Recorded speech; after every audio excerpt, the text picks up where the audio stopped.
Hello friends, तो मैं हूं आपका दोस्त एमडी यूनुस अनसार, आपके अपने ही यूट्यूब चैनल सिग्मा एकेडमी में स्वागत करता हूं।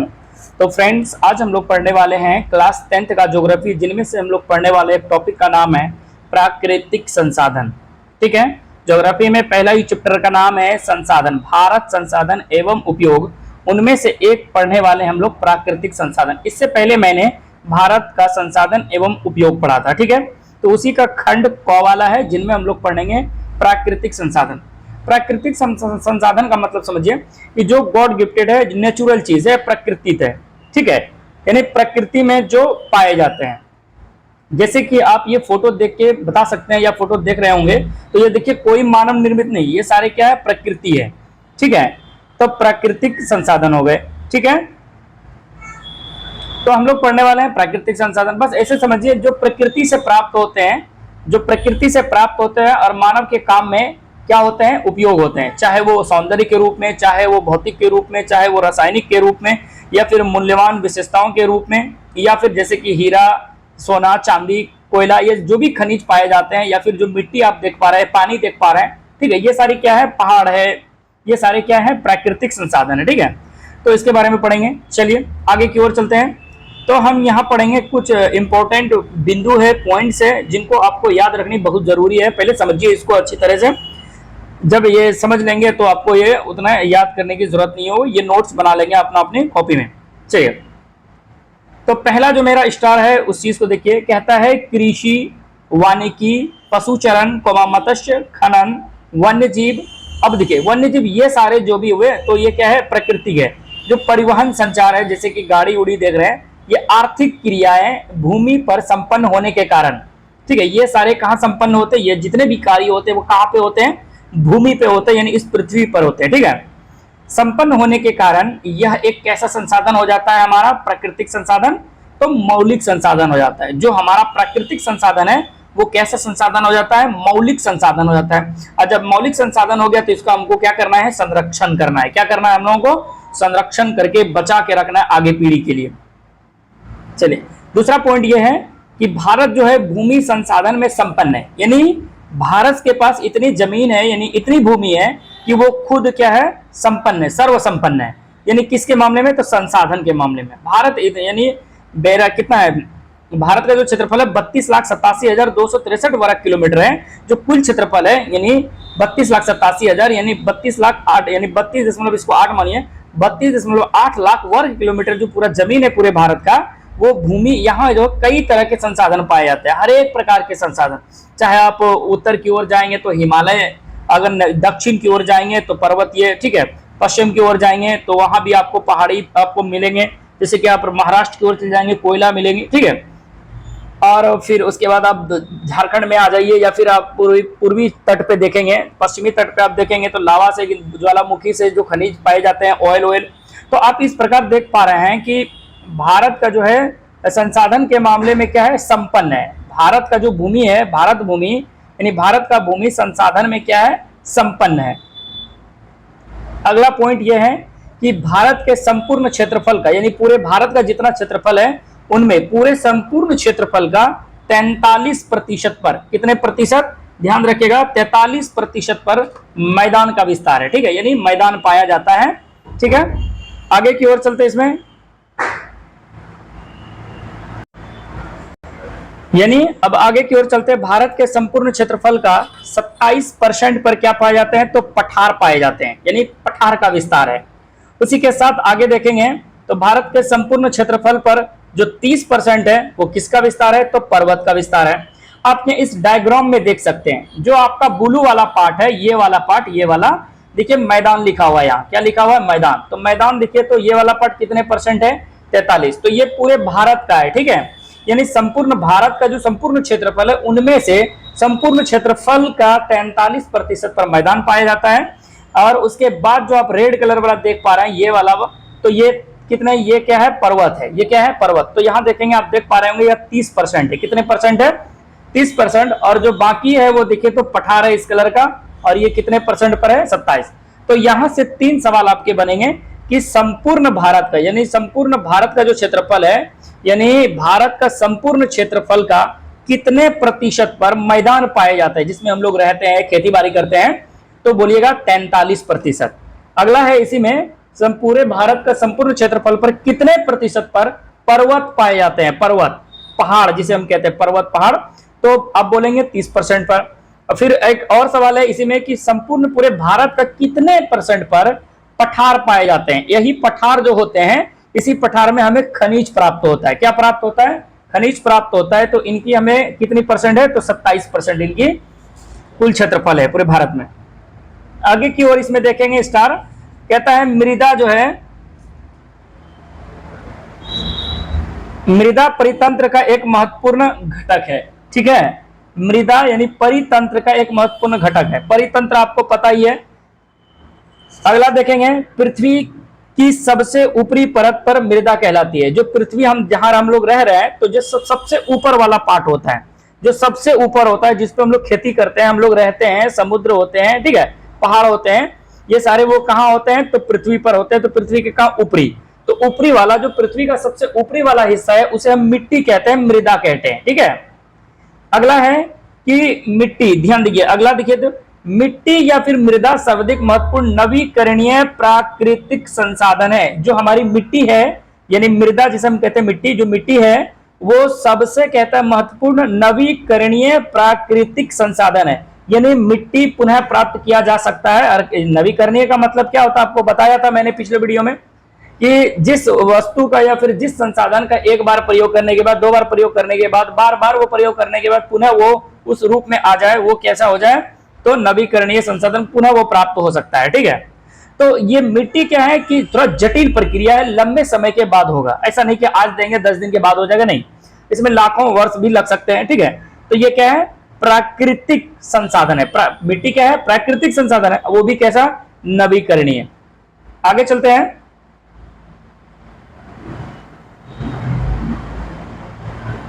आगे देखिएगा तो इसमें मृदा एक जीवित तंत्र है। मृदा क्या है? एक जीवित तंत्र है।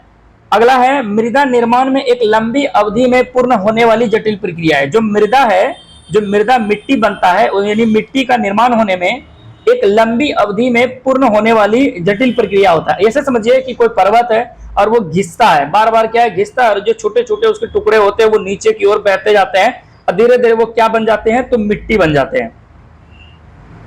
ये फिगर है, इसके बारे में बताएंगे। जिसकी ये आप फिगर देख पा रहे होंगे, ये वाला फिगर, तो आप ये देखिए, ये जो फिगर होता है ना, जैसे हम लोग खेती करते हैं, ये समझिए पूरा पृथ्वी है। ठीक है, अब पृथ्वी का जो हम लोग जिस हिस्से पे रहते हैं उसका परत दर परत है।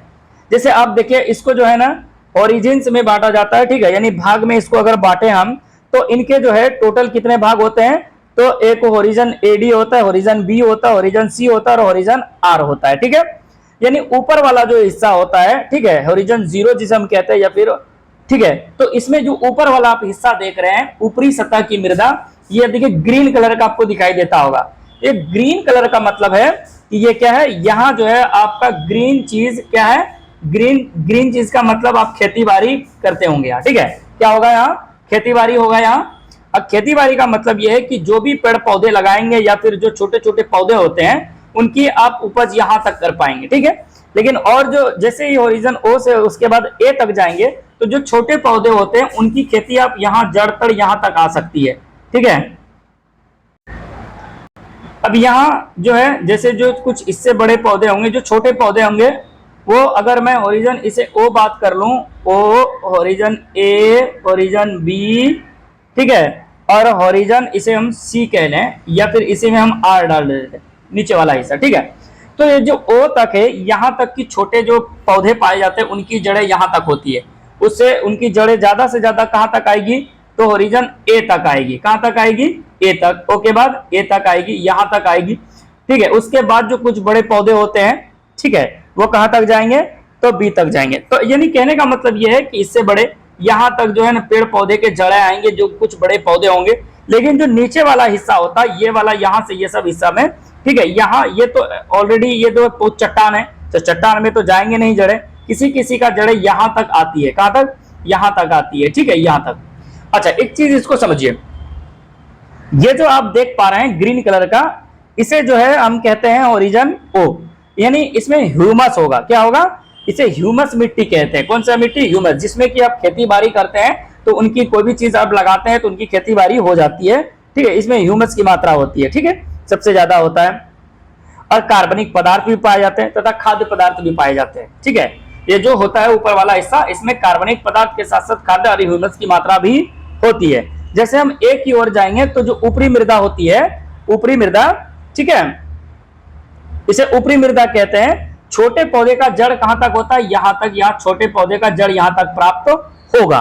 उसके बाद अगर जाएंगे तो जो बड़े पौधे होंगे, क्या कहा मैंने, जो बड़े पौधे होंगे उसकी जड़ यहां तक पहुंचेगा, यानी यहां तक, ठीक है। ये इस प्रकार आप देख पा रहे हैं कि जो हम जिस पृथ्वी पर रह रहे हैं उसकी संरचना दिखाया गया किस प्रकार ये है। पहले जैसे कि एक ह्यूमस खाद्य पदार्थ वाले मिट्टी पाए जाते हैं, उससे थोड़ा क्या पाए जाते हैं तो ओरिजिन ए पाया जाता है जो ऊपरी मृदा कहलाता है, यानी मृदा का नीचे वाला हिस्सा, ऊपरी वाला तो हिस्सा ही जब हम लोग खेती बाड़ी करते हैं, उसके नीचे भी मृदा। उसके बाद और आएंगे और नीचे आएंगे तो नीचे आते आते एक समय ऐसा आएगा जहां की कोई पेड़ वृक्ष का कोई जरूर नहीं जाता है, ठीक है। यहां तक ये हो गया। आगे चलते हैं, इनमें देखिए और कुछ लिखा गया है कि चट्टानों के टूटने फूटने, जो चट्टानें होती है, चट्टान जब टूटता फूटता है तो कैसे, तो भौतिक और रासायनिक और जैविक परिवर्तन जब होता है तो वो किसका निर्माण करता है, तो मिट्टी बनता है। क्या बनता है? मिट्टी। जब कोई चट्टान है टूटता फूटता घिसता है और वो नीचे की ओर पानी के अपरदन, यानी पानी से बह बह के अपरदन होते हुए, ठीक है, क्या होता है, नदी में बहता है, धीरे धीरे वो गाद के रूप में जमा हो जाता है, ठीक है, और धीरे धीरे वो कहीं जाके अस्थायी होता है और वो इस प्रकार क्या हो जाता है, वो मिट्टी का ग्रहण कर लेता है, यानी मिट्टी बन जाता है। भूगोलविद क्या कहते हैं, जो भूगोल के जो विद होते हैं, यानी भूगोल के जानने वाले जानकार लोग होते हैं, जो जानते हैं इनको अच्छे से, जो इन पे मतलब रिसर्च करते हैं, तो उनका कहना है कि जो मिट्टी है वो अत्यंत धीमी प्रक्रिया होती है। मिट्टी बनने की जो प्रक्रिया है वो कैसी है, तो धीमी प्रक्रिया है। देखिए मिट्टी बनेगा तो मिट्टी बनने में जो है ना कारक होते हैं, मृदा निर्माण में बहुत सारे कारक होने चाहिए, कुछ फैक्टर होने चाहिए। ऐसा नहीं कि ऐसे मिट्टी हो जाएगा तो मिट्टी बन जाएगा, तो उनके लिए क्या क्या चाहिए, तो ये देखिए, तो पहला है उच्चावच या फिर धराकृति। उच्चावच यानी ऊपर से जहां से वो चट्टान आएगी या फिर वहां से घिस के आएगी, या फिर धराकृति जो मतलब जो बहते हुए आती है, ठीक है। मूल शैल और चट्टाने होंगी, क्या होंगी, वहां से बह के कौन से आएगा, तो मूल और चट्टाने आएंगे। और उसके बाद वो देखिए जलवायु भी डिपेंड करता है, जलवायु समय परिवर्तन धीरे धीरे होता है। फिर उसके बाद जो वनस्पतियां होती है वो सड़ते गलते हैं, वो जैव पदार्थ फिर होते हैं, जैव पदार्थ के साथ साथ खनिज कण भी पाए जाते हैं। और सबसे बड़ी बात है कि वो समय लेते हैं, क्या लेते हैं, समय लेते हैं। अब देखेंगे मृदा के प्रकार एवं वितरण। ये जो मृदा है ये बहुत इंपॉर्टेंट है इस चैप्टर का। इस चैप्टर में यही एक फैक्टर सबसे ज्यादा इंपॉर्टेंट है, मृदा। मृदा के प्रकार आपको पढ़ना, यानी मिट्टी के प्रकार पढ़ने एवं वितरण। यहाँ आपको इस चीज को समझना बहुत जरूरी है आपको कि हमारे देश में जो गुणवत्ता के आधार पर, ठीक है, या फिर ऐसे बोलिए कि जो भूमि की जो संसाधन है उनके गुणवत्ता के आधार पर मुख्यतः 6 प्रकार की मिट्टी जो है हमारे देशों में बांटी गई है। ऐसे मिट्टी और भी प्रकार के होते हैं, बट जैसे कि यहाँ आप देख पा रहे हैं गुणवत्ता के आधार पर, संसाधन की जो गुणवत्ता है उसके आधार पर 6 प्रकार की मृदाएं भारत में बांटी गई है। तो जैसे कि आप देख पा रहे होंगे 6 मृदा का मैंने नाम लिखा है। पहला है जलोढ़ मृदा, दूसरा है काली मृदा जिसे हम रेगुर मृदा भी कहते हैं, ठीक है। इसका और नाम भी काली कपासी मृदा भी नाम है। उसके बाद लाल एवं पीली मृदा है। लाल मिट्टी जब पानी सोखती है तो वो पीले कलर का हो जाता है, इसलिए लाल एवं पीली मृदा इसका नाम है। और 4 नंबर है लेटेराइट मृदा, ठीक है, लेटेराइट मृदा, मरुस्थलीय मृदा, शुष्क जिसे हम शुष्क मृदा भी कहते हैं। 5 नंबर आप देख पा रहे होंगे जो मरुस्थलीय मृदा है वो हमारा शुष्क मृदा भी कहलाता है, ठीक है। उसके बाद एक और है पर्वतीय मृदा। ऊपर में है जलोढ़ मृदा और नीचे में है पर्वतीय मृदा। पर्वतीय मतलब जो पर्वतीय क्षेत्र में पाए जाते हैं, ठीक है। अब यहाँ देखिए ये जो आपके पास एक फिगर है इंडिया का, इस चीज को समझिए और यहाँ देखिए कि वो मिट्टी कहाँ कहाँ है। ऐसे भी आप देखे होंगे तो मैंने 6 तरह के मिट्टी को 6 कलर में मैंने इसे लिख दिया है, जिससे कि आप मैप में देख के बता सकते हैं कि ये मिट्टी कहाँ कहाँ है। और ये देखिए अगर मैं यहाँ देखूं तो यहाँ भी वो चीज दर्शाया गया है, ठीक है। जैसे मैं बात करूं जलोढ़ मृदा की, देखिए जलोढ़ मृदा आप देख पा रहे होंगे ये वाला जो सक्रिय पट्टी दिख रहा है किनारे किनारे देखिए तो है, ये यहाँ से यहाँ और साथ में यहाँ से ये देखिए तो गुजरात, ठीक है। उसके बाद कुछ राजस्थान, महाराष्ट्र, उत्तर प्रदेश, बिहार होते हुए पश्चिम बंगाल होते हुए कुछ जो है आंध्र प्रदेश, कुछ तेलंगाना, तमिलनाडु के क्षेत्रों में भी पाए जाते हैं। साथ ही साथ जो है देखिए आप असम में भी पाए जाते हैं इस प्रकार की मिट्टी, ठीक है। ये देखिए ये कैसा मिट्टी है, तो जलोढ़ मृदा का ही विस्तार है। किसका है? तो जलोढ़ मृदा का। ठीक है, आगे देखेंगे काली मृदा। जब आप काली मृदा देखेंगे तो आपके पास देखिए ये वाला फिगर देखने को मिलता होगा। ये कैसा मिट्टी है? काली मृदा है। काली मृदा देखिए गुजरात में भी कुछ है। ठीक है, क्या है? काली मृदा का ये विस्तार है। आगे की ओर देखेंगे काली मृदा के बाद लाल एवं पीली मृदा। लाल एवं पीली मृदा, तो देखिए लाल एवं पीली मृदा भी देखिए कितना है, यहां से लेके यहां, ये यहां भी है। ठीक है, लाल एवं पीली मृदा। ठीक है, ये आप देख पा रहे होंगे लाल एवं पीली मृदा। ये किसका विस्तार है? तो लाल एवं पीली मृदा का विस्तार है। उसके आगे देखेंगे नंबर 4 लेटेराइट मृदा। अब इस चीज को ध्यान देखिए कि लेटेराइट मृदा है कहाँ। तो ध्यान दीजिएगा, आप लोग अगर गौर से देखिएगा तो लेटेराइट मृदा जो है आपका देखिए ये यहाँ वाला हिस्सा पड़ रहा है, फिर यहाँ वाला हिस्सा पड़ रहा है। ठीक है, आगे की ओर देख पा रहे होंगे, फिर ये वाला हिस्सा है, कुछ यहाँ है। ठीक है, या कुछ यहाँ है, उसके बाद फिर यहाँ आप देख रहे हैं, उसके बाद ये देखिए साइड में पट्टी के रूप में है, साइड में पट्टी के रूप में है। ठीक है, तो ये कैसा मिट्टी है? तो लेटेराइट मिट्टी है। उसके बाद नंबर 5 आप देखेंगे तो 5 आप देखेंगे मरुस्थलीय मृदा। मरुस्थलीय आपके दिमाग में ऐसे ही आ गया होगा राजस्थान, क्योंकि वहां क्या है? मरुस्थल है। तो मरुस्थलीय मृदा कहाँ पाए जाते हैं? राजस्थान में। तो आप ये इस वाला फिगर को आप देख सकते हैं। ठीक है, वो कैसा है? मरुस्थलीय या फिर शुष्क मृदा, इसी को कहते हैं। आगे की ओर एक और चल जाते हैं, नंबर 6 पे है, तो आप देखेंगे पर्वतीय मृदा। कौन सा मृदा? पर्वतीय मृदा। पर्वत का मतलब पर्वत, देखिए तो पर्वतीय मतलब पर्वत, जहां पर्वत पाए जाते हैं। तो आप भारत के उत्तरी वाला हिस्सा देखेंगे, जैसे कि जम्मू कश्मीर है, लद्दाख है, हिमाचल प्रदेश है, उत्तराखंड है, और यहाँ देखिए सिक्किम है। साथ ही साथ यहाँ देखिए अरुणाचल प्रदेश, कुछ हिस्सा क्या है? अरुणाचल प्रदेश में क्या है? पर्वतीय मृदा देखने को मिलते हैं। ठीक है, अब आते हैं कुछ पॉइंट के बारे में। जैसे कि आप देख पा रहे होंगे, मैंने लिखा है मिट्टी के अध्ययन को मृदा विज्ञान कहते हैं। उसी को इंग्लिश में हम लोग क्या कहते हैं? पेडोलॉजी कहते हैं। पेडोलॉजी कहते हैं, यानी मृदा विज्ञान। जो मिट्टी के बारे में अध्ययन करता है, मिट्टी के बारे में सर्च करता है, उसे कौन सा विज्ञान कहते हैं? तो मृदा विज्ञान कहते हैं। फिर एक स्टार है कि संपूर्ण भारत का, यानी पूरे भारत का जितना क्षेत्रफल है, संपूर्ण भारत का 54% पर कृषि योग्य भूमि है। यानी पूरे संपूर्ण भारत का जितना क्षेत्रफल है, उनमें से 54% पर कृषि योग्य भूमि है, जिसपे हम लोग क्या करते हैं? कृषि करते हैं। तो संपूर्ण भारत के क्षेत्रफल पर कितने % पर हम लोग कृषि करने योग्य भूमि है? तो याद रखिएगा 54%। इस पॉइंट को नोट कर लीजिएगा, 54%। साथ ही साथ एक और स्टार है कि पंजाब हरियाणा 2 ऐसे राज्य हैं भारत के जो कुल अपने भूमि का, यानी उन दोनों राज्यों का जो कुल अपना भूमि है, उन कुल भूमि का 80% पर वो क्या करते हैं? तो अपना कृषि करते हैं, यानी खेती करते हैं। पहली बात समझिए ध्यान से, यानी पूरे भारत का जितने भी क्षेत्रफल है, उनमें कुल मिला के बात करें तो 54% पर कृषि होता है। जब राज्य बाय राज्य करेंगे तो सबसे ज्यादा अगर कृषि की बात करें तो मेरा 2 राज्य है, पंजाब एवं हरियाणा। ठीक है, पंजाब एवं हरियाणा 2 ऐसे राज्य हैं जिसकी कुल क्षेत्रफल का, यानी उन राज्य के कुल क्षेत्रफल का 80% पर वो क्या करते हैं? कृषि करते हैं, खेती करते हैं। अब आते हैं मिट्टी के बारे में, एक एक करके मिट्टी को समझेंगे, और ये समझना बहुत जरूरी है आप लोगों के लिए। और यहां से सवाल आपके एग्जाम हॉल में आएंगे, बोर्ड एग्जाम में यहां से सवाल पूछे जाएंगे। और ध्यान से सुनिए इस तरह के मिट्टी को, यानी मिट्टी को समझिए। यहां मैंने एक पिक्चर दिया हुआ है, यानी मैंने उस मिट्टी को दिखाया गया कि वो इस प्रकार के मिट्टी होते हैं, और उनके बारे में मैंने यहां सारे डिटेल्स लिखा हुआ है।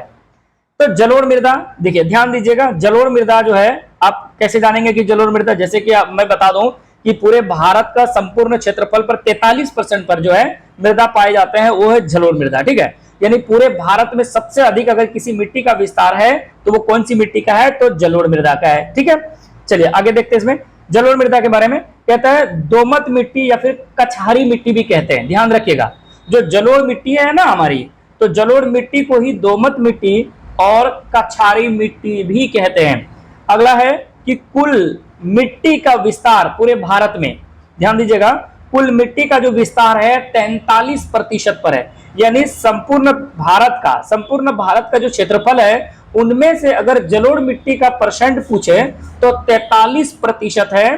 साथ ही साथ अगर हेक्टेयर में पूछ दें तो 6.4 करोड़ हेक्टेयर है। कितना है? 6.4 करोड़ हेक्टेयर पर जो है जलोढ़ मिट्टी का फैलाव है, विस्तार है भारत में। अगला स्टार जाएंगे, क्षेत्र या फिर विस्तार देखें, ये कहां कहां पाए जाते हैं इस प्रकार के मिट्टी, तो मैंने दिखाया था आपको, तो आप देख पा रहे होंगे उत्तर भारत का मैदान। अब देखिए उत्तर भारत का जो मैदान है तो उसमें आता है सिंधु, गंगा एवं ब्रह्मपुत्र, यानी इन तीनों नदी के आसपास के जितने भी क्षेत्र हैं वो कौन से क्षेत्र आते हैं, यानी कौन सी मिट्टी पाए जाते हैं, तो जलोढ़ मिट्टी पाए जाते हैं। साथ ही साथ इसके बाद देखेंगे तो पट्टी यानी सकरी पट्टी के रूप में आपने देखा होगा राजस्थान और गुजरात में, कहा राजस्थान और गुजरात में सकरी पट्टी के नाम से इसे जाना जाता है। चलिए देख लेते हैं, तो राजस्थान एवं गुजरात में सकरी पट्टी के नाम से, देखिए ये मेरा राजस्थान है, ये देखिए तो ये मेरा राजस्थान है और ये गुजरात है, ठीक है। ये वाला हिस्सा, ये वाला जो इतना सा मिट्टी है, ये वाला आप कलर वाला देख पा रहे हैं, ये सकरी पट्टी के नाम से जाना जाता है, जो किस मिट्टी का विस्तार है, जलोढ़। यहाँ भी देखिए जलोढ़ मृदा है ना, यहाँ क्या है, जलोढ़ मृदा है, ठीक है। ये देखिए यहाँ, फिर यहाँ भी है, ये आप देख पा रहे हैं कृष्णा, कावेरी, गोदावरी, ये सारे जो नदियां हैं इनके जो डेल्टा क्षेत्र होता है, यहाँ भी कौन सी मिट्टी का विस्तार है, तो आप देख पा रहे होंगे तो जलोढ़ मृदा का, किसका है, तो जलोढ़ मृदा का। आगे देखते हैं, इसमें राजस्थान गुजरात में सकरी पट्टी के नाम से जलोढ़ मिट्टी को जाना जाता है। साथ ही साथ जो पूर्वी तटीय मैदान है, जैसे पूर्वी तटीय मैदान का मतलब भारत का पूर्वी, तो भारत का पूर्वी आप देखेंगे तो उड़ीसा है, ठीक है, उसके बाद आंध्र प्रदेश है, उसके बाद तमिलनाडु है। तो आप इस प्रकार देख रहे हैं कि जो पूर्वी तटीय मैदान है तो वहां की जो नदी है, जैसे महानदी, ये महानदी आपको पता है कहाँ है, तो उड़ीसा में। महानदी कहाँ बहती है, उड़ीसा में। साथ ही साथ गोदावरी नदी और कृष्णा नदी आपको पता है ये कहाँ बहती है, आंध्र प्रदेश में। द्वारा डेल्टा के रूप में है, किसके रूप में विकसित है, तो जो डेल्टा है, नदी के द्वारा मुहाना जो बह के आता है मिट्टी, वो जो डेल्टा का निर्माण करता है, वहां भी क्या है, जलोढ़ मिट्टी का विस्तार है। और आपको ये बात जानकर हैरानी होगी कि जो जलोढ़ मिट्टी है यहाँ पर जनसंख्या अधिक होता है, घना होता है, ठीक है, क्यों, क्योंकि ये मिट्टी उपजाऊ होते हैं। अगर यही बात करें मैं जलोढ़ मिट्टी की, बिहार में बात करूं जलोढ़ मिट्टी का, तो इसे दियारा के नाम से जाना जाता है। उत्तर बिहार में, यानी ठीक है, उत्तर बिहार में, आगे चलते हैं, उत्तर बिहार में मेंबाल प्रधान देश, यानी जिसे मेंबाल प्रधान देश कहते हैं ना, मेंबाल को ही हम लोग क्या कहते हैं, जलोढ़ मिट्टी का क्षेत्र को हम लोग क्या कहते हैं, दियारा। ध्यान रखिएगा, दियारा। यानी एक बात समझिए, जलोढ़ मिट्टी का, दोमट मिट्टी, कछारी मिट्टी तो कहते ही, ये नाम है, लेकिन बात अगर बिहार में बात करें तो इसे दियारा के नाम से जाना जाता है। और वो किसके लिए प्रसिद्ध है, तो मक्का के लिए प्रसिद्ध है। किसके लिए प्रसिद्ध है, मक्का के लिए विश्व में ये प्रसिद्ध है, यानी मक्का उत्पादन के लिए। तो जलोढ़ मिट्टी को बिहार में अगर बात पूछा जाए स्पेशली किस नाम से जाना जाता है, तो दियारा के नाम से। और वही पूर्वी तटीय मैदान की बात करें तो द्वारा डेल्टा के रूप में विकास है, ठीक है। पूर्वी तटीय मैदान में किस रूप में है, तो डेल्टा के रूप में है। और वही बात करें राजस्थान गुजरात में, तो सकरी पट्टी के नाम से इसे जाना जाता है। तो जलोढ़ मिट्टी को यानी गुजरात और राजस्थान में सकरी पट्टी के नाम से जाना जाता है। अब इसमें एक चीज समझिए, अगला कहता है कि जो ये हमारी मिट्टी है, जलोढ़ मिट्टी है, तो इसकी प्रधानता है, किसी की मात्रा ज्यादा होगी ना, तो इसमें मात्रा किसकी है, तो फास्फोरस, पोटास तथा चूना की मात्रा अधिक पाई जाती है इसमें। ध्यान रखिएगा, फास्फोरस, पोटास तथा चूना की प्रधानता पाई जाती है। और इसमें नाइट्रोजन एवं जैव पदार्थ की क्या होती है, कमी होती है। नाइट्रोजन एवं जैव पदार्थ की क्या होती है, कमी होती है। उसके बाद है फसल में देखें तो इस मिट्टी पर, यानी जलोढ़ मिट्टी पर आप किस किस प्रकार के फसल का आप क्या कर सकते हैं, उपज कर सकते हैं या फिर लगा सकते हैं उस पर, या खेती कर सकते हैं, तो वो है चावल है, मक्का है, गन्ना है, गेहूं है एवं दलहनी इत्यादि फसल, ठीक है। ये किसमें, तो जलोढ़ मिट्टी में। यह मिट्टी उपजाऊ होने के कारण गहन कृषि की जाती है। ध्यान से सुनिएगा, लिखा है यह मिट्टी उपजाऊ होने के कारण गहन कृषि की जाती है तथा इस क्षेत्र में जनसंख्या वृद्धि के साथ साथ घना जनसंख्या होता है। यानी जनसंख्या कैसा होता है, घना होता है। और जलोढ़ मृदा का रंग जो है, अगर पूछे कि जलोढ़ मृदा का रंग किस प्रकार का है, तो आपको बताना है धुंधला से लेकर, देखिए धुंधला टाइप का दिखाई देगा, से लेकर लालिमा लिए हुए, यानी थोड़ा लालपन होते हुए भूरे रंग का होता है। किस रंग का, तो भूरे रंग का होता है। यह मिट्टी आमतौर पर पर्वतीय पादीय क्षेत्र के मैदानों में पाया जाता है। पर्वत जो होता है उनके जो नीचे पादीय क्षेत्र होता है, नीचे वाला हिस्सा, वहां पाए जाते हैं। किस नाम से वो जाने जाते हैं, किस रूप में विकसित होते हैं, तो द्वार कोमा चौर एवं तराई के रूप में विकसित होते हैं। इसमें जो है जलोढ़ मृदा जो होते हैं वो दो प्रकार के होते हैं, ठीक है। जलोढ़ मृदा कितने प्रकार के, तो दो प्रकार के होते हैं। एक होते हैं बांगर मिट्टी और एक होते हैं खादर मिट्टी। जो हमारी मिट्टियां होती है जलोढ़, वो दो प्रकार के होती हैं, बांगर और खादर। देखिए नवीन जो जलोढ़ मिट्टी होती है, जो नदियों के द्वारा बहा के जो मिट्टी बार बार लाते रहती है साल या साल, तो उसे नवीन जलोढ़ मिट्टी कहते हैं। और नवीन जलोढ़ मिट्टी को ही हम लोग क्या कहते हैं, खादर मिट्टी कहते हैं। इस मिट्टी के तुलना में अगर बात करें तो महीन कण पाए जाते हैं। और किसके तुलना में अच्छे होते हैं, तो बांगर मिट्टी के तुलना में खादर मिट्टी अच्छी इसलिए होते हैं क्योंकि इनमें पंख होते हैं, महीन कण हो जाते हैं, साथ ही साथ ये बहुत उपजाऊ होता है। वहीं बात करें मैं बांगर की, तो ये पुरानी जलोढ़ मिट्टी को बांगर मिट्टी कहते हैं। इस मिट्टी में कंकड़ बजरी की मात्रा अधिक होती है।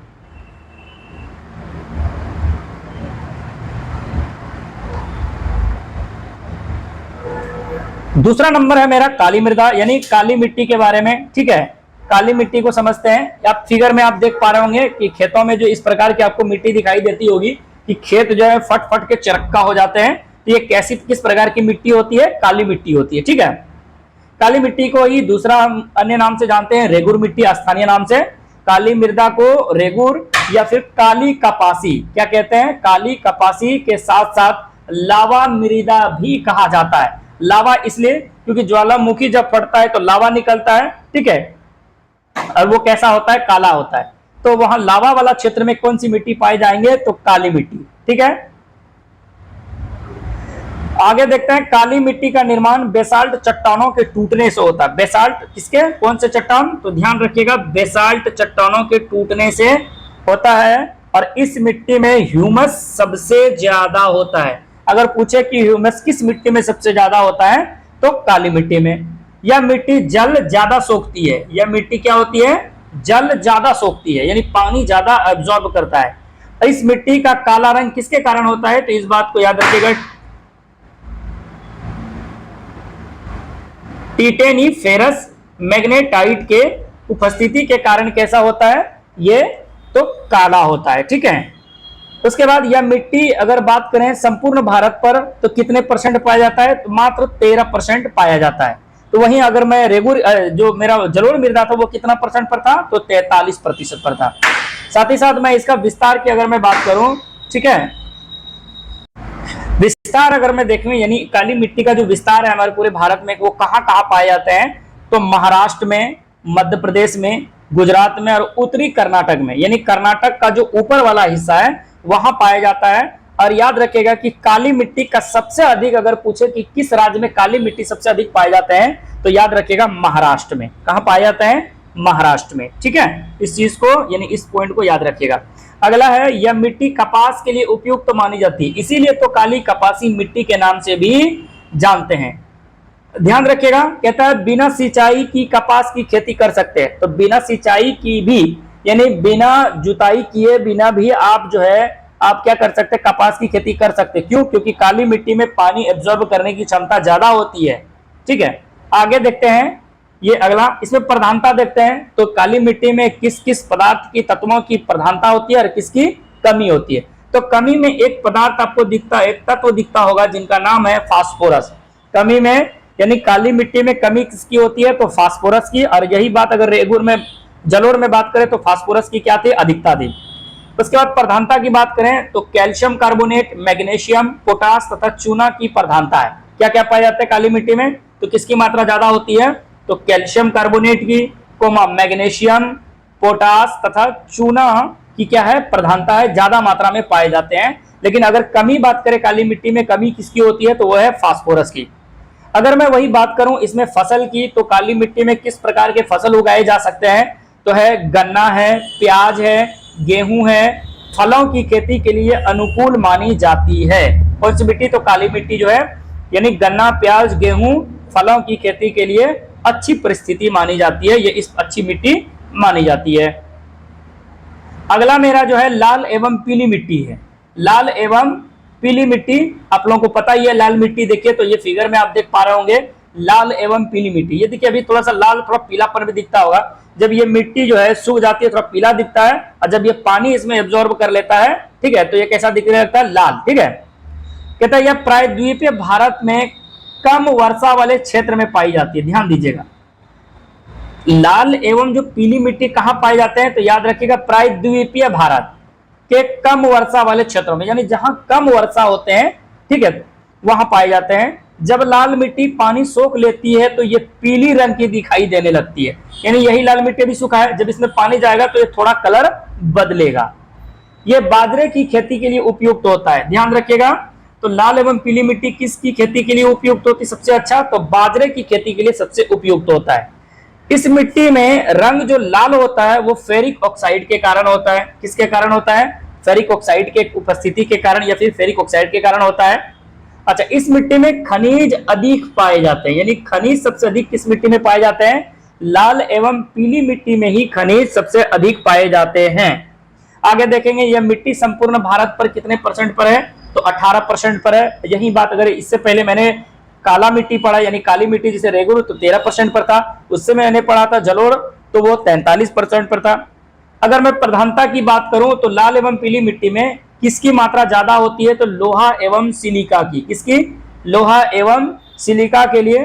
और कमी किसके लिए, ये खेती के लिए अच्छी नहीं मानी जाती है। ध्यान रखिएगा, लाल एवं पीली मिट्टी जो है खेती के लिए अच्छी नहीं होती है। और अगर मैं इसकी विस्तार की बात करूं, इसका मतलब इसका फैलाव पूरे भारत में कहां कहां है, तो तमिलनाडु है, आंध्र प्रदेश है और कर्नाटक इत्यादि राज्यों में पाए जाते हैं। वही बात करूं कि लाल मिट्टी सबसे अधिक कहां पाए जाते हैं, तो याद रखिएगा तमिलनाडु में सबसे अधिक लाल मिट्टी पाए जाते हैं। ठीक है, आगे इसमें देखेंगे कि जो फसल होते हैं लाल मिट्टी में आप किस प्रकार की फसल उगा सकते हैं, तो आप चावल, ज्वार, बाजरा, मक्का, मूंगफली, फल इत्यादि लगाए जा सकते हैं, सिंचाई की क्या करके, व्यवस्था करके। ठीक है, इसीलिए आप देखें कि तमिलनाडु में नलकूपों की अधिकता ज्यादा होती है। आगे मिट्टी की मैं बात करूं तो अगला मिट्टी है मेरा लेटेराइट मिट्टी। किस प्रकार का मिट्टी है, अगला नंबर जो है मेरा लेटेराइट मिट्टी है। आप ये फिगर में देख पा रहे होंगे कैसा मिट्टी, तो लेटेराइट मिट्टी। लेटेराइट शब्द की उत्पत्ति जो है ग्रीक भाषा लेटर से बना है। ध्यान रखिएगा, लेटेराइट जो शब्द की उत्पत्ति हुई है, यानी इनका जो जन्म हुआ है वो कहां से हुआ है, तो ग्रीक भाषा का लेटर से शब्द से हुए, जिसका अर्थ होता है ईट। यानी ग्रीक भाषा में लेटर का अर्थ क्या होता है, ईट होता है, ईट ईट। यह मिट्टी उस क्षेत्र में पाई जाती है जहां 200 सेंटीमीटर से अधिक वर्षा होती है। देखिए, लाल मिट्टी पहली कहां होता था, जहां कम वर्षा होती है, तो वही लाल से लेटेराइट हो गया तो उल्टा हो गया, ये जहां सबसे ज्यादा अधिक वर्षा होती है, जैसे कि 200 सेंटीमीटर से अधिक वर्षा होते हैं जहां, वहां ये प्रकार की मिट्टी पाई जाती है। और ये अत्यधिक गर्मी पड़ती है। यहाँ क्या होता है, अत्यधिक वर्षा के साथ साथ अत्यधिक क्या पड़ती है, इस मिट्टी पर गर्मी पड़ती है। इस मिट्टी का निर्माण निच्छालन द्वारा होता है। इस विधि में तेजी वर्षा के कारण मिट्टी के जो छोटे, निच्छालन का मतलब क्या होता है कि जो इनके जो छोटे छोटे कण होते हैं ना, वो भूमि के अंदर धस जाते हैं और जो बड़े कण है वो ऊपर की ओर देखने यानी दिखने लगता है, जिसे हम पथरीली दिखाई देती है। ठीक है, आप इस प्रकार जब पर्वतीय क्षेत्र में जाएंगे तो आपको इस तरह दिखाई दे मतलब देगा। इस मिट्टी का एक अन्य नाम है मखमली मिट्टी। ध्यान रखिएगा, इस मिट्टी को किस नाम से और भी जाना जाता है, तो मखमली मिट्टी। ध्यान रखिएगा, तो लेटेराइट मिट्टी को हम लोग क्या कहते हैं, मखमली मिट्टी कहते हैं। इस मिट्टी का रंग लाल जो है लौह ऑक्साइड के कारण होता है। यानी इस मिट्टी का जो रंग लाल होता है ना, वो किसके कारण होता है, तो लौह ऑक्साइड के कारण लेटेराइट मिट्टी का रंग लाल दिखाई देता है। क्यों, क्योंकि इसमें लौह ऑक्साइड एवं एल्यूमिनियम की क्या होती है, अधिकता होती है। लौह ऑक्साइड एवं एल्यूमिनियम की क्या होती है, इसमें अधिकता होती है। साथ ही साथ अगर मैं इसकी विस्तार की बात करूं कि ये लेटेराइट मिट्टी कहां पाए जाते हैं पूरे भारत में, तो ये देखिए कहां पाए जाते हैं, केरल, कर्नाटक, तमिलनाडु, महाराष्ट्र के कुछ हिस्से में पाए जाते हैं। ठीक है, कहां पाए जाते हैं, केरल, कर्नाटक, तमिलनाडु, महाराष्ट्र के कुछ हिस्से में पाए जाते हैं। अगर मैं बात करूं इस फिगर में तो देखिए कहां है ये। अगर मैं बात करूं तो केरल आपको पता है कहां, ये देखिए यहाँ कर्नाटक पाए जाएंगे, यहाँ केरल पाए जाएंगे, यहाँ तमिलनाडु पाए जाएंगे। ठीक है, और महाराष्ट्र तमिलनाडु में ही पाए जाते हैं। अब कुछ हिस्से कहाँ थे, तो महाराष्ट्र के कुछ हिस्से में पाए जाएंगे, यानी इस वाले हिस्से में, या फिर यह महाराष्ट्र का देखिए ये वाले हिस्से में। आप इस प्रकार आप देख पाएंगे नीचे वाले हिस्से में। ठीक है, छोटा सा ये नीचे वाले हिस्से में देखने को मिलेगा। तो अगर मैं सबसे अधिक अगर लाल मिट्टी की बात भी करूं तो कहां पाए जाते हैं, तो याद रखिए तमिलनाडु में। ये देखिए पूरा तमिलनाडु ही किस में है, पूरे लाल मिट्टी पे है। ठीक है,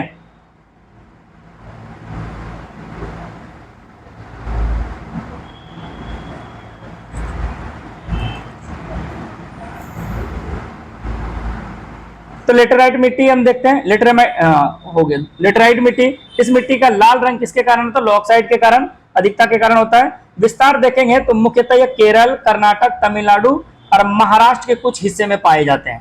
केरल में इस मिट्टी का अधिक विस्तार होने के कारण इस राज्य के मसालों का बगीचा कहा जाता है। केरल को क्या कहते हैं, मसालों का नगरी कहते हैं या फिर बगीचा कहते हैं। क्यों, क्योंकि लेटेराइट मिट्टी होती है और ये इसमें सबसे जो ज्यादा फसल होती है इसमें, ये किस फसल के लिए उपयुक्त इस प्रकार की मिट्टी होती है, काजू, कहवा एवं चाय के लिए।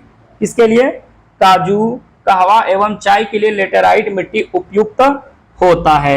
आगे मिट्टी की ओर चलते हैं। नंबर 5, मरुस्थलीय मिट्टी, यानी मरुस्थलीय या फिर बालुई मिट्टी। मरुस्थलीय या फिर बालुई मिट्टी, इस प्रकार की मिट्टी में नमी की क्या होती है, कमी होती है। इसमें जल सोखने की क्षमता सबसे कम होती है। मरुस्थलीय भूमि होने के कारण यहाँ पर खाद्यान्न, ठीक है, संभव नहीं है, लेकिन मोटे अनाज जैसे बाजरा, ज्वार और सरसों की खेती की जा सकती है। ठीक है, साथ ही साथ इसका अगर विस्तार की बात करें तो सबसे अधिक आपको पता है ये राजस्थान में है, उसके बाद गुजरात में और दक्षिणी पंजाब और दक्षिणी हरियाणा में। इस मिट्टी में देखिए अगर कटीले जो वृक्ष होते हैं वो आपको पता है मरुस्थलीय क्षेत्र में किस प्रकार के वृक्ष पाए जाते हैं, कटीले, जैसे कि खजूर कटीले होते हैं, नागफनी, बबूल तथा कटीली झाड़ियां, ये सारे कहाँ पाए जाते हैं, तो मरुस्थलीय क्षेत्र में। आपको पता है मरुस्थलीय क्षेत्र में क्या ऊंट रहते हैं, ठीक है, तो वो क्या होते हैं कि झाड़ को खाते हैं, कटीली झाड़ को खा के रहते हैं। कटीली होने का रीजन ये है कि वहां पानी नहीं होने के कारण वो अपने पत्ते गिरा देते हैं और कांटे से वो क्या करता है, पानी को एब्जॉर्ब करता है। ठीक है, इस मिट्टी का सबसे ज्यादा अगर मैं विस्तार की बात करूं तो कहां पाए जाते हैं, तो राजस्थान में। अगर मरुस्थलीय मिट्टी के बारे में अगर हम बात करें कि पूरे भारत में मरुस्थलीय मिट्टी सबसे अधिक कहां पाई जाती है, मृदा, तो ये राजस्थान में पाते हैं। नेक्स्ट, पर्वतीय मिट्टी। देखिए तो पर्वतीय मृदा के बारे में बात करें तो ये पर्वतीय मिट्टी आप देखिए रहे, पर्वत, जब पर्वत की ओर जाएंगे, पहाड़ की ओर, तो आपको देखने को मिलेगा इस प्रकार के मृदा का विस्तार पर्वत कहां, पर्वतों पर देखने पर मिलता है, यानी पर्वतों के आसपास के क्षेत्र पर देखने को मिलता है। हिमालय पर्वत का विस्तार जहां है वहां यह मिट्टी देखने को मिलता है, यानी जहां हिमालय पर्वत है, यानी भारत के उत्तर में हिमालय पर्वत है, वहां यह मिट्टी देखने को मिलेगा। यह कहां पाया था, देखिए अगर वही बात करें तो अगर राज्य की बात करें तो जम्मू कश्मीर, कहां, लद्दाख, हिमाचल प्रदेश, उत्तराखंड, सिक्किम, अरुणाचल प्रदेश में पाए जाते हैं। जैसा कि आपने फिगर में देखा था, इस फिगर में आप देखेंगे, देखिए तो ये वाला हिस्सा यहां से लेके यहां, उसके बाद कुछ यहां है और कुछ यहां, ये वाला हिस्सा देखिए तो ये वाला जो आप हिस्सा देख पा रहे हैं ये क्या है, पर्वतीय क्षेत्र है। क्या है, पर्वतीय मिट्टी के बारे में है। आगे इसमें चलते हैं।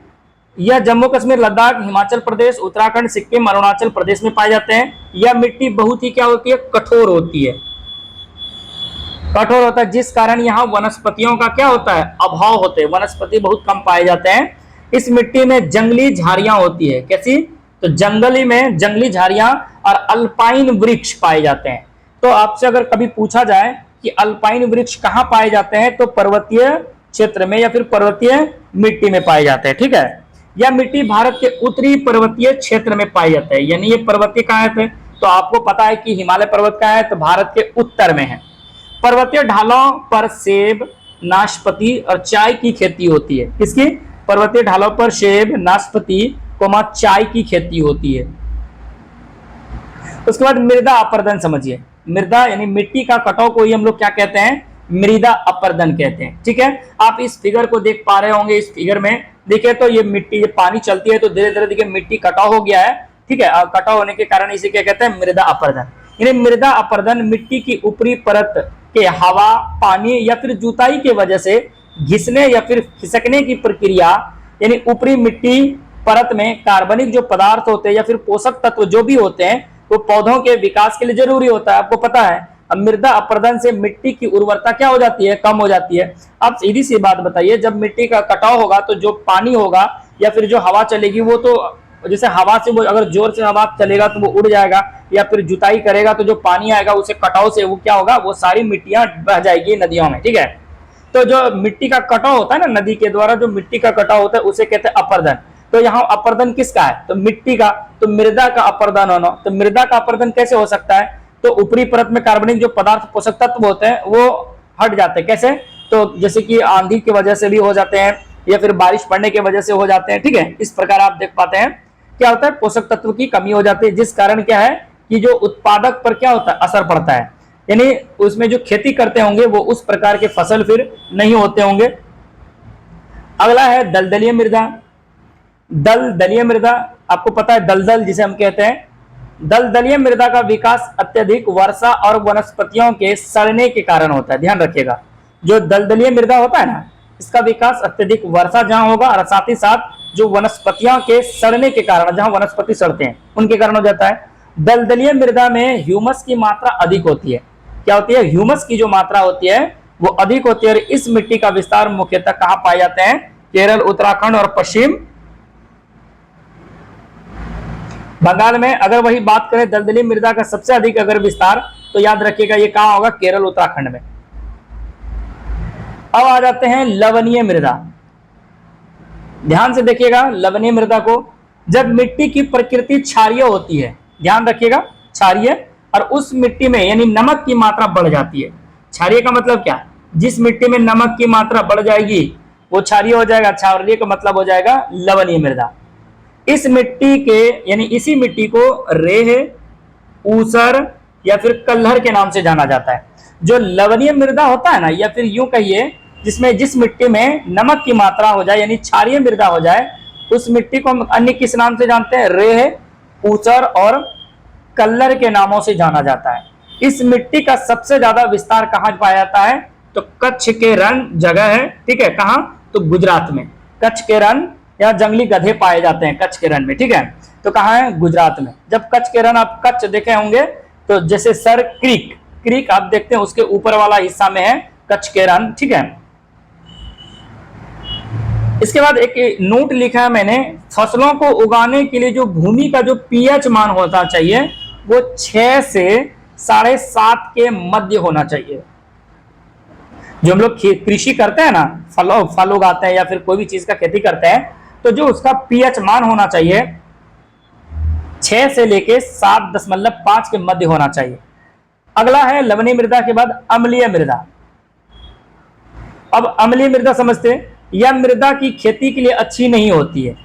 अम्लीय मृदा जो है ये खेती के लिए अच्छी नहीं होती है, और इस मिट्टी की यानी खेती लायक अगर बनाना हो, अम्लता को कम करना हो, तो उसमें क्या मिला देंगे हम लोग, चूना का प्रयोग करेंगे।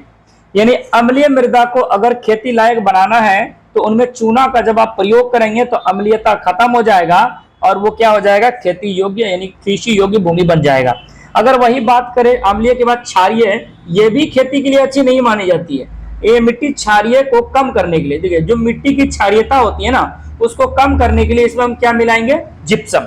जब कोई मिट्टी क्षारीय हो जाता है तो उसमें जिप्सम मिला के उसे कृषि योग्य बनाया जाता है, और जो अम्लीय होता है उसमें चूना मिला के कृषि योग्य भूमि बनाई जाती है। अब ये कुछ डेटा है, इस डेटा से आप चीज समझिए पहले। ये डेटा बहुत अच्छी डेटा है, इसको ध्यान से सुनिए। इन डेटा में दिया है 1980 से 81 का, और फिर यहां दिया है 14 से 15 के बीच, ठीक है।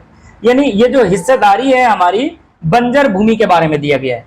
यानी पूरे भारत में जो बंजर था, जैसे कि ये 80 से 81 के बीच में एक जो आया था ये रिपोर्ट, भूमि रिपोर्ट के बारे में, तो उनमें बताया गया था जो वन है, वन का जो मतलब जो सबसे ज्यादा जो वन जो है, कहने का मतलब बेकार वन है, जिनको सामान्य उपयोग संवर्ग में अगर बात करें जो बेकार है यानी बंजर के रूप में है, तो वन के रूप में जो बंजर है वो 18.11% बताया गया था 80 से 81 के वर्ष में, ठीक है। वर्ष 1980 से 81 में। अगर वही बात करें बंजर तथा कृषि अयोग्य भूमि, यानी बंजर के साथ साथ कृषि करने लायक भूमि नहीं था, उनकी जो मात्रा बताई गई थी 12.01%। इसके साथ गैर कृषि प्रयोजनों के अंतर्गत क्षेत्र, जो गैर कृषि, जिसमें कृषि नहीं होता था, उनकी कितनी है मात्रा, तो इस चीज को आप देखेंगे 45.26% है।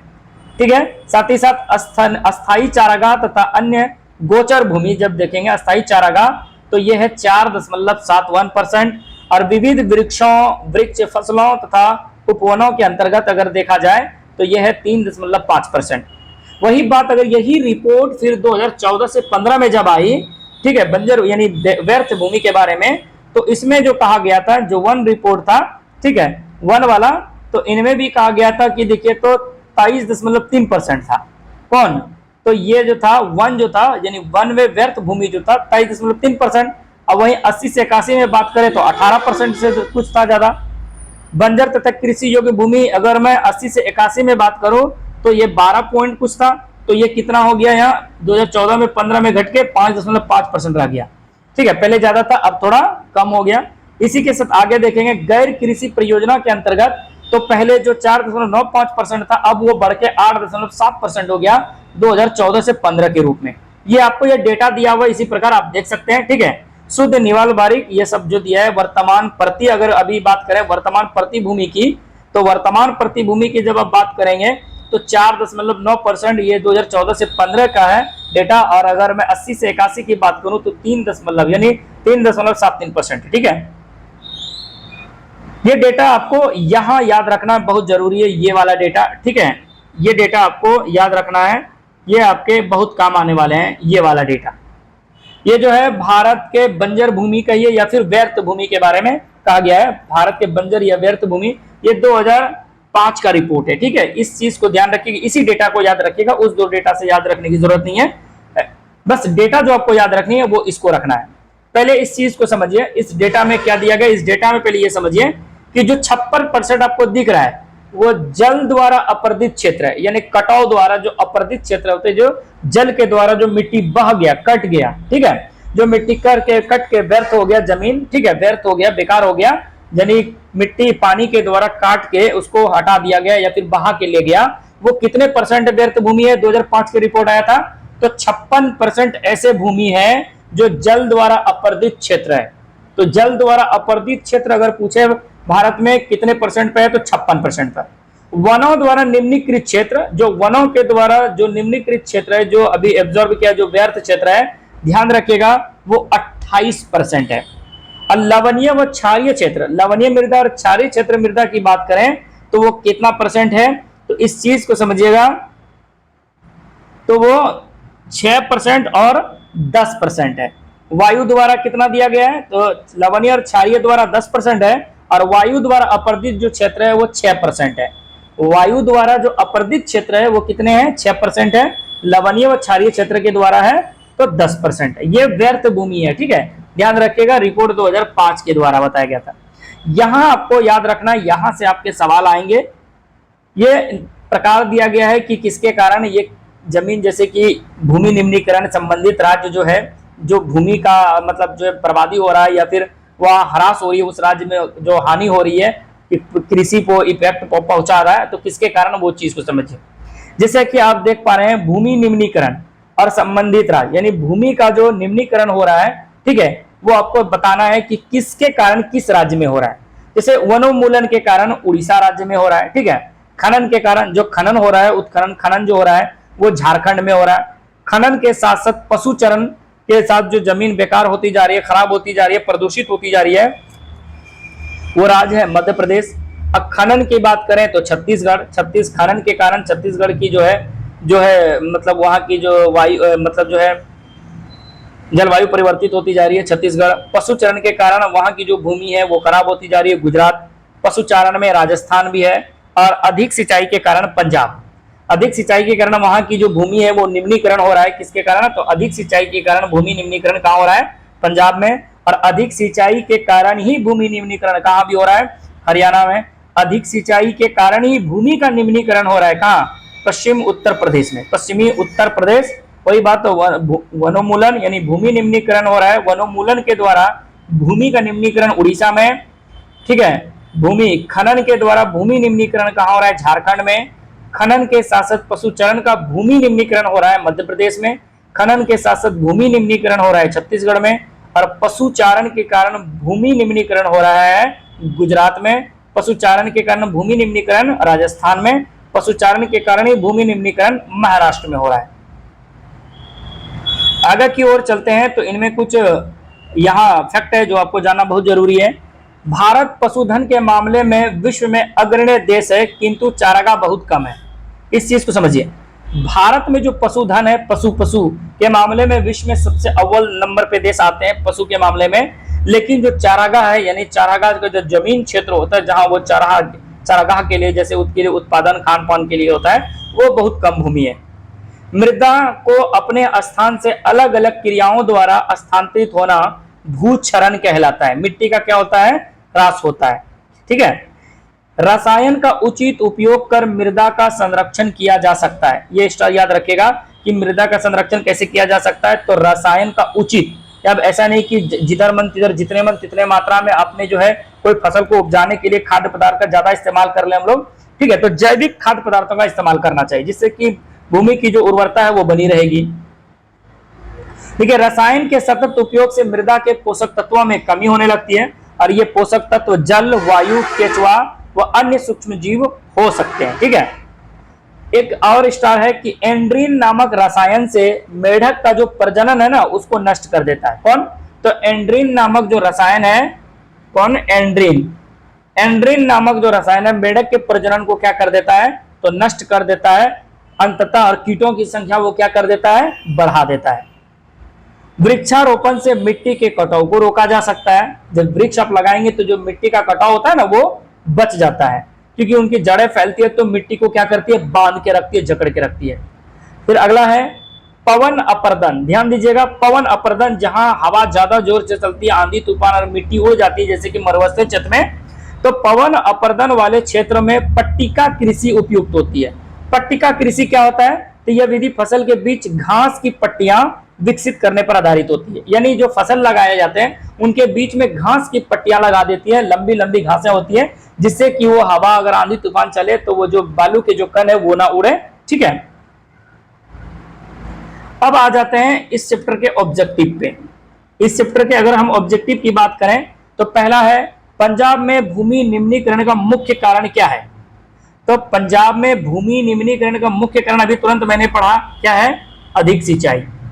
सोपानी कृषि किस राज्य में प्रचलित है। देखिए, सोपानी कृषि कहिए या फिर इसी को सीढ़ी नुमा कृषि कहिए, तो कहाँ होते सीढ़ी नुमा। देखिए कि आपने एक फिगर देखा होगा ये वाला, इसी को कहते हैं सोपानी कृषि या फिर सीढ़ी नुमा।